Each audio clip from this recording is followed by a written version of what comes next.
अवधूत चिंतन श्री गुरुदेव दत्त स्वामी महाराज की जय. छत्रपती शिवाजी महाराज की जय. श्री स्वामी समर्थ. आज मी आपल्याला श्रावण महिना सुरू होतोय 13 तारखेपासून. मग श्रावण महिन्यामध्ये भगवान शंकराच्या पिंडीवर खूप जणांच्या देवघरामध्ये भगवान शंकराची पिंडच नाहीये. खूप जणांच्या देवघरामध्ये भगवान शंकराच्या 5-5 पिंडी आहे. तुळशीमध्ये पिंड असेल, सगळीकडे आहे. मग आपल्या देवघरामध्ये भगवान शंकराची पिंड असण्याचं काय महत्व आहे?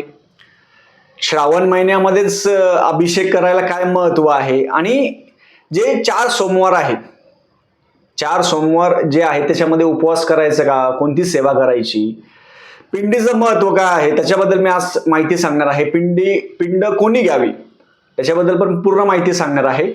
चॅनलवर पहिल्यांदा आला असेल तर अवश्य सबस्क्राईब करा, म्हणजे येणारा नवीन व्हिडिओ श्री स्वामी समर्थ महाराजांचे गुरुचरित्राचे आणि नवनाथ पारायणाबद्दल माहिती भेटेल. आणि आपल्या मनात पण काही प्रश्न असेल ते अवश्य कमेंट करून सांगा, त्याच्याबद्दल माहिती सांगण्याचा मी प्रयत्न करतो. मुळामध्ये आपल्या घरामध्ये देवघर असावं असे खूप जण आहेत, त्यांच्या घरामध्ये देवघरच नाही. तुम्ही बॅचलर राहत असाल, तुम्ही राहत असाल, काही हरकत नाहीये. आता एक मुलाची सांगतो मी, तो बॅचलर राहतो पण त्याच्याकडं महाराजांची मूर्ती आहे, छोटी महाराजांची मूर्ती. परत अभिषेक करण्यासाठी भगवान शंकराची पिंड आहे छोटी पितळाची. भगवान शंकराची पिंड कोणती घ्यायची खूप जणांचं असतं. मग पारद शिवलिंग खूप काही सोन्याचं करतात, चांदीचं करतात, सगळं करतात. पण महादेवांची पिंड आहे ती छोटी असावी, छोटी असावी. त्याला नाग आणि हे नसावं, लक्षात ठेवा. छोटी महादेवाची पिंड असावी, नाग नसावं, पोकळ नसावी, हे लक्षात द्या. खूप जणांच्या आपापल्या देवघरामध्ये आपण स्वतः चेक करा. मी खूप ठिकाणी वास्तू व्हिजिटला जातो, देवघर बघण्यासाठी जातो, तर त्यांच्या घरामध्ये 5-5, 6-6 महादेवाच्या पिंडे असतात. कोणी कुठून आणतं, कोणी कुठून आणतं, कोणी कुठून आणतं. महादेवाची पिंड कोणी तुम्हाला दिली असेल ठीक आहे. काय तुमच्याकडे जर महादेवाची पिंड जास्त असेल, समजा 2 असेल, 4 असेल, 5 असेल, मग तुम्ही इतरांना देऊ शकता. महादेवांची पिंड कारण विसर्जन नाही करायचं, ते भगवान महादेव आहे, त्यांना विसर्जन नाही करायचं कधी, ते दुसऱ्यांना द्या. भगवान महादेवांची पिंड ही जी छोटी ना, पितळी छोटी असावी. त्याला नाग ह्या गोष्टी, नाग नंदी या गोष्टी नको, फक्त छोटी पिंड असेल ती असावी बस. छोटी पिंड कशासाठी? आपल्या देवघरामध्ये छोटी पिंड नागविरहित, नाग काही नसो, नुसतं छोटी पिंड भरीव असावी, पोकळ नको. नाही तर लहानपणी मी बघत होतो, असं आमच्या घरामध्येच होतं, लहानपणी मी बघायचो तर महादेवाची पिंड असायची, त्याच्यावरती नाग, आणि छोटं होतं, पोकळ होतं, त्याच्यावर काही अभिषेक करता येत नव्हता, काहीच नाही. म्हणून अशी पिंड असावी त्याच्यावर आपल्याला अभिषेक करता येईल, लक्षात ठेवा. आता ज्यांच्या घरामध्ये 5-5, 6-6 पिंडी तुम्ही कोणाला तरी द्या.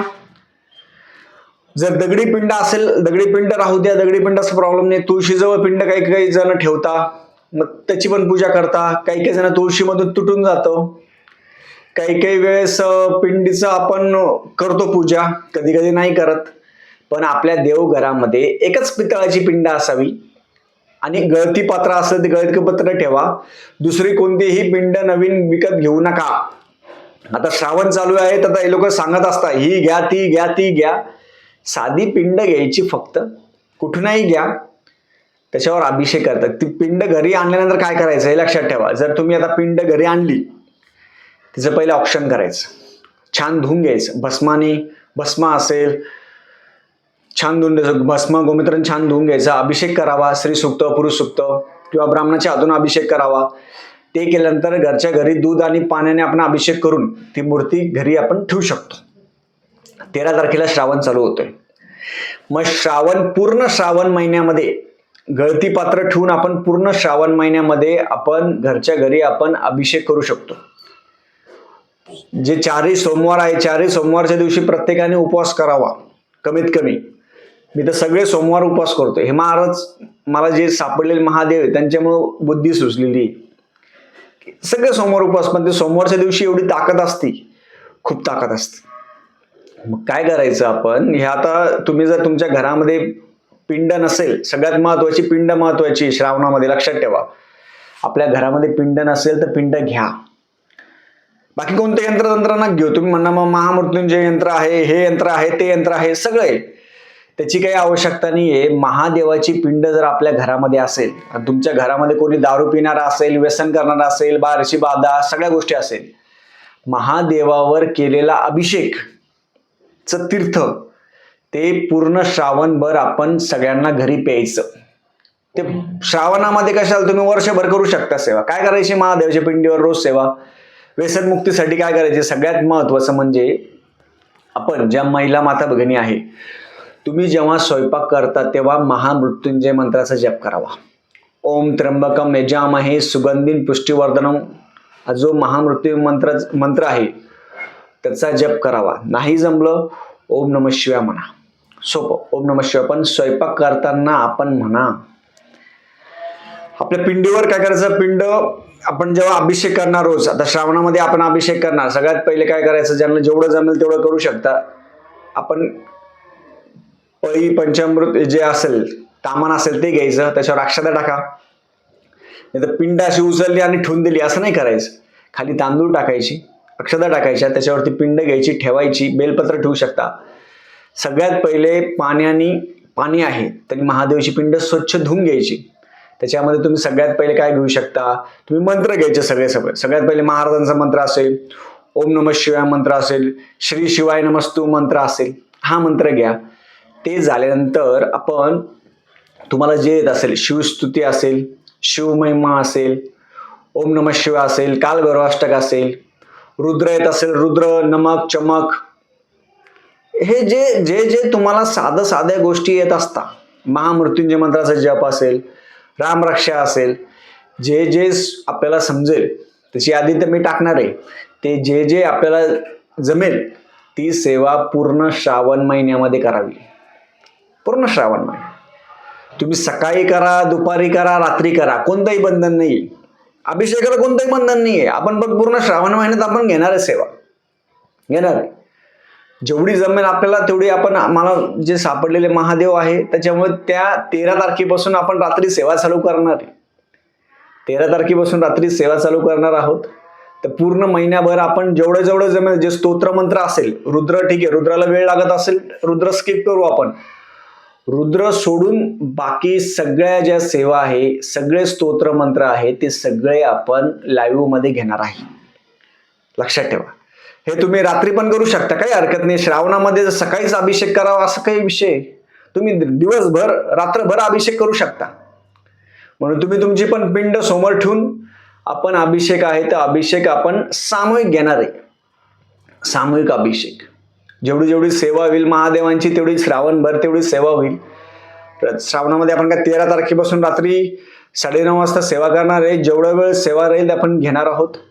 सामूहिक सेवा राहील, तो अभिषेक त्याचा होऊन जाईल. आणि ते अभिषेकाचं तीर्थ, ज्यांना कोणाला बाहेरची बाधा असेल, कोणी दारूचं व्यसन असेल, या गोष्टी सगळ्या असेल, त्यांना तुम्ही ते तीर्थ त्यांना देऊ शकता पूर्ण श्रावण महिन्यामध्ये. म्हणून कोणतंही तंत्रच्या नादी लागू नका. महामृत्युंजय यंत्र घ्या, हे यंत्र घ्या, काही गरज नाहीये. महादेवाची पिंड, कुलदेवतेचं टाक, खंडोबाचं टाक, हा आपल्या घरामध्ये महत्वाचा आहे. बाकी काही नाही. म्हणून तुमच्या देव घरामध्ये महादेवाची पिंड खराब झाली असेल तर चेक करून घ्या, ती बदलून आणा. 13 तारखेच्या अगोदर आपली पिंड असेल ती बदलून आणा. आणि छोटी महादेवाची पिंड आणायची, एक जास्त नाही आणायची, छोटीच आणायची. नाग नसावा, नंदी नसावा, नॉर्मल आणायची. आता काही जणांकडे पहिले ऑलरेडी पिंड असेल. आता खूप जण म्हणतात आमच्याकडे खूप पिंडी. मंदिरामध्ये ठेवा कुठेही, पण देव घरामध्ये एकच पिंड ठेवा आणि त्याचा अभिषेक होतो. अभिषेक पात्र असेल तर घेऊन टाका, अभिषेक पात्र घेऊन टाकायचं. म्हणजे आपल्याला मंत्र म्हणताना आपण नुसतं मंत्र म्हणू शकतो. आणि श्रावणामध्ये महिन्याभर सेवा करणार आहे तर मग मी एकटाच म्हणणार आहे का? नाही. श्रावणामध्ये, या संपूर्ण श्रावणामध्ये 30 दिवसाच्या या सेवेमध्ये तुम्हाला भाग घ्यायचा असेल तर मला अगोदर सांगा, मी तुम्हाला त्याची लिंक पाठवेल आणि याच्यामध्ये तुम्हाला मी जॉईन करेल. लक्षात ठेवा, सामूहिक सेवा करायची आपल्याला सगळ्यांना. काही जण सकाळी सेवा करणार आहे, पण आपण रात्री सेवा करणार आहे. रात्री, लक्षात ठेवा, आपण रात्री सेवा करणार आहे. तुम्हाला जर सगळे स्तोत्र मंत्र सगळ्या गोष्टी तुम्हाला येत असेल तर तुम्ही सगळ्यांनी मला अवश्य संपर्क करावा. एक दिवस अगोदर तुम्हाला लिंक पाठवेल आणि त्या दिवशी आपण जे मागच्या वेळेस जसं घेत होतं लाईव्ह सेवा, तशी लाईव्ह सेवा आपण पूर्ण श्रावण महिन्यामध्ये 13 तारखेपासून आपण चालू करणार आहे. तर शेवटपर्यंत आपण घेणार आहोत. फक्त सोमवार नाही, महादेवाचा सोमवार नसतो, पूर्ण श्रावण. म्हणून या श्रावण महिन्यामध्ये गुरुचरित्र पारायण, नवनाथ पारायण या सगळ्या गोष्टी आपण करणार आहोत. साखळी पारायण कसं करायचं तसा व्हिडिओ टाकणार आहोत. या पूर्ण श्रावण महिन्यामध्ये ब्रह्मचर्याचं पालन असेल, दारू असेल, नॉन व्हेज असेल, या गोष्टी करायच्या नाही. लक्षात ठेवा, जेवढं जमेल तेवढं आपण सेवेवर भर देणार आहोत. झालेली सेवा मी महादेव चरणी रुजू करतो. श्री स्वामी समर्थ.